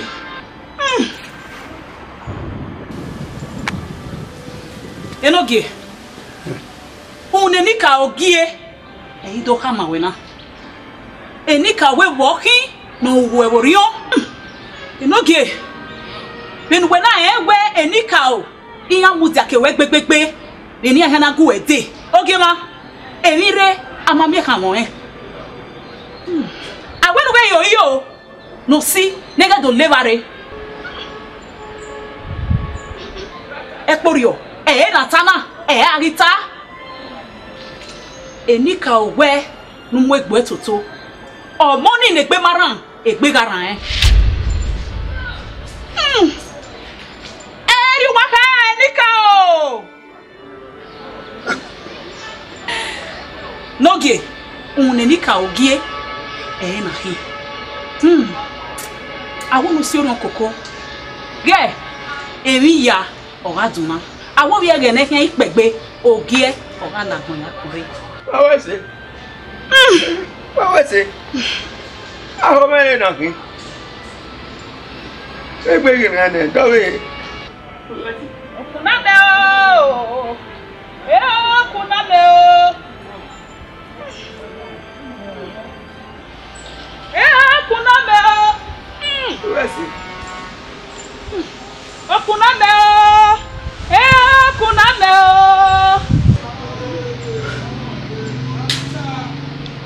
Nika wa weso ugbebe egbegi ramo na mami ega mi o dabe awa so nika o wala heru me pagase ana ya ene no fue me mucho ene mana ki so jole ena ki la ni espera me oye me so to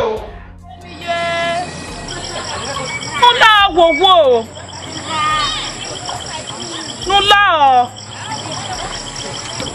epa mo na no re omo nuwa nula wowo je èyí tó ìrìn àwẹ̀ èṣe ńlá gbogbo yẹnu sí àyàgbọ́n jẹ́ ìyẹn gbogbo ẹ̀nà jẹ́ ńlá gbogbo lọ. omi mẹ́ èṣe ìyẹn mẹ́nu ka ẹ̀ zẹ́fẹ̀lú ya ìrìn àmẹ́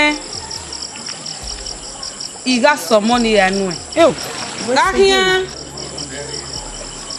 Iya menu kai.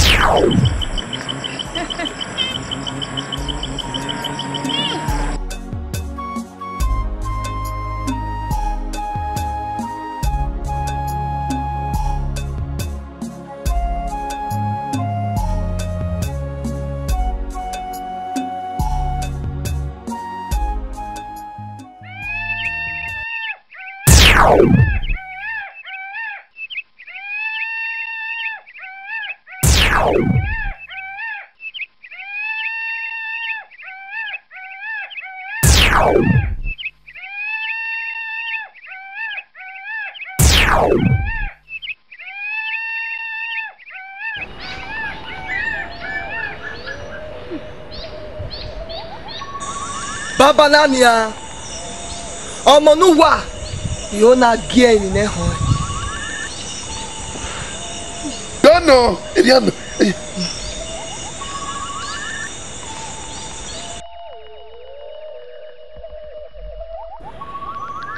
Ehi agbon wegbe. Fọ́ọ̀mù bò zẹ́ níbi agbon náà ní hítọ́ á. Mo níbi àmì iye bèrè ọ̀. Wá. Iye na mi. Ibi agbon. Ehiyan wegbegbe. Ehiyan. Eka ni ibisi. Iyan mi. Ibisi na rayu pa. Ehiyan eka na yiri awari yeri awari yegba. Ibi agbon me. Ehiyan ma. Iyan meton adan. Ije no gieze. Uwe sevegbe me. Umana gume lokere. Nuda we. Eka agbon wegbegbe. Iye kanari ye. Je uwe sevegbe me. Na tokwe. We begi ya. Iya na mama babina. Begi ya. Mama begi biya ni jie. Iya na me atokwe. Onge. Osiri. Ona tuwabe.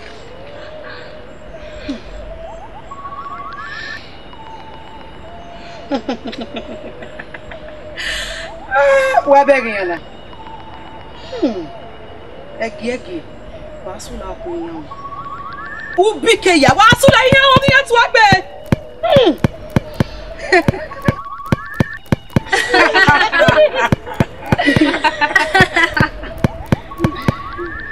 Ije, umeo.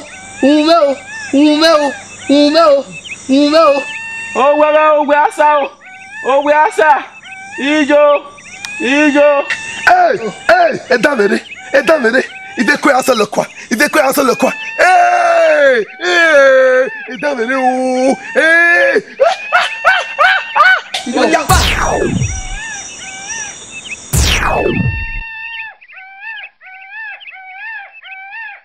Ogwa tuwabe. Oge wa to pe. Ẹ wo me. Wa bo yan. Wa we se. E ka bo kun wa. Ogogo je. Ipamu wa ye. Menu wa ya. Iye gbe ba me. Na ja mi ewe egbe ran ege. amoko no ife wa we se igogo so nyeme wa we se o e ma ya ya pon wa e ogogo no kwa yi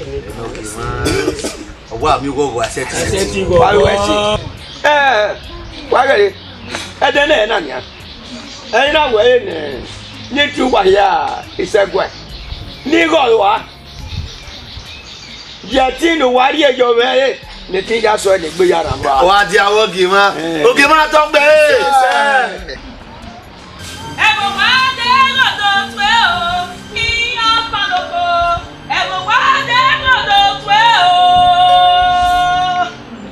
wa de godo twe o Ebo wa de godo twe o ki apaloko Ebo wa de godo twe o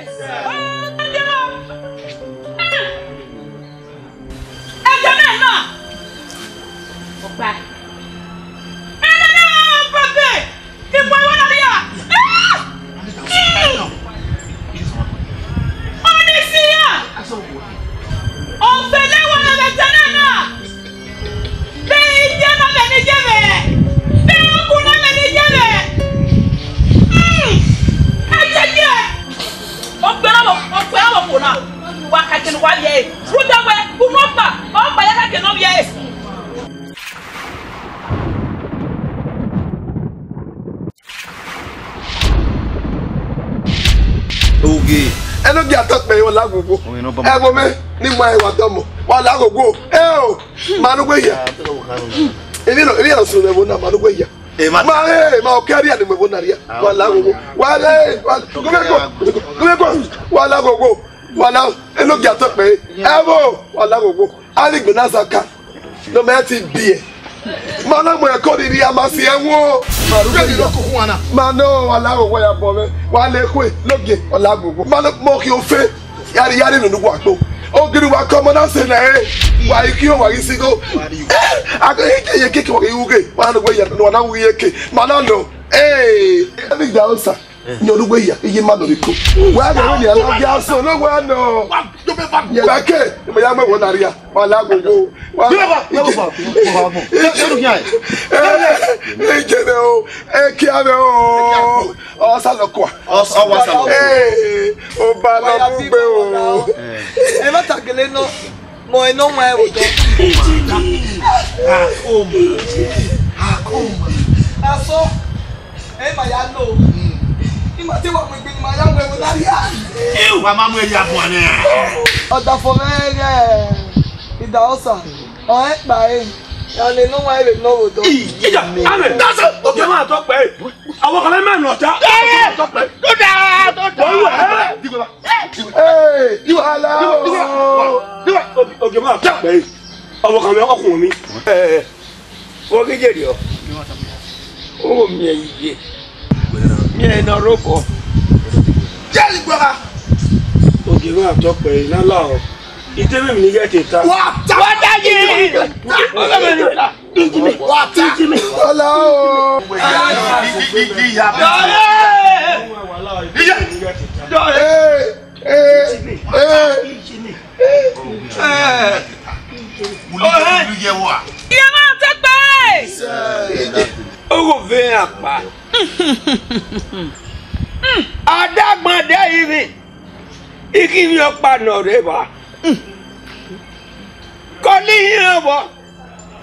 Ebo me. Oh. No ma bi wa na. Ewi ewo e kege ade. Ni ba ebo Benin ka. Egin aju wa re de ne. Ewi ni bun kegiro no se di asunu. No e benu wa yen. So ma ogin ado ma gbe. E o se no na be benu wa yen papa. Iyan ru akola we Benin.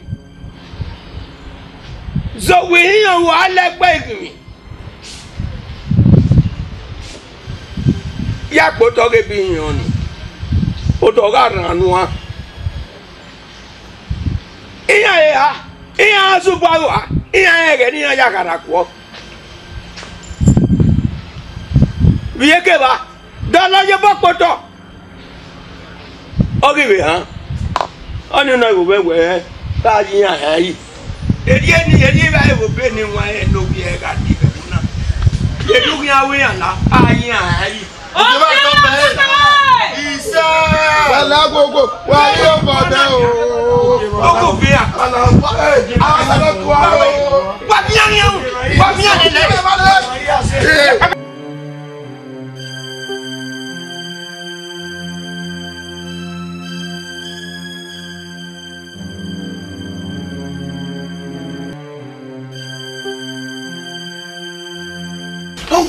Non pro. On dit pas. On dit c'est quoi? Non pro. On a et puis le toto na ehun ni da o sa ni na. Balo ya pa o fa. Ahoge we pe gba. O wi wa. Emi emu yo pon iya sese. E yan ga de yan e. Amari mi o e wa. O gbo na ga ja ihe ni ma wo.